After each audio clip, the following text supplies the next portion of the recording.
Hi, my name is Sheila. I'm a top seller and a prompt engineer. Welcome to another learning video. Image prompt, or how to add images to a prompt. Don't forget to check out my e-learning links in the description and enjoy. In this module, we are going to learn what are image prompts, how to upload an image to Discord, how to add an image URL to your prompt, /blend command, versions, and image weight parameter. You can use images as part of a prompt to influence a job's composition, style, and colors. Image prompts go at the front of a prompt, and you can use 2 images or 1 image and text to work. In most browsers, right-click on an image and select Copy Image Address to get the URL. Or you can drag and drop an image inside your Discord channel. How to upload your image. Click on the plus button into the chat with Midjourney bot. Press Enter to send your image. You can drag and drop your URL image inside the prompt after /image command. Or right-click on the image and select Copy Link or Copy Image Address. It is really easy. To add an image to a prompt, begin typing /imagine as usual.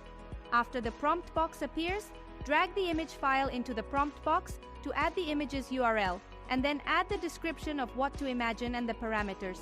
You can use only images, but remember, prompts that only use images and no text are not compatible with the stylized or weird parameter. If you use multiple image prompts with /imagine, they will merge together. But in mobile, you have the command /blend that allows you to upload 2 to 5 images and merges them into a novel new image easier and quick. /blend does not work with text prompts.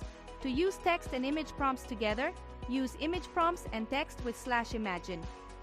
You can use the image weight parameter IW to adjust the importance of the image versus text portion of a prompt. Higher IW values mean the image prompt will have more impact on the finished job. The maximum IW is 2 for version 5.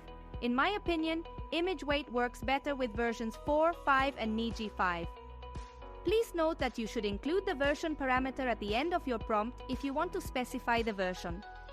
The scope of image prompts is still limited. We would like to color a drawing book or include an exact character in a scene, but it still has limitations. Midjourney will probably have great advances in the near future. However, I like the way images merge together or placing characters in nature landscapes.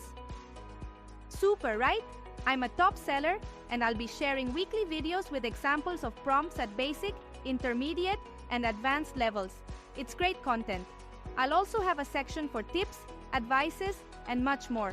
So hey, if you haven't subscribed yet, I invite you to do so now. Subscribe.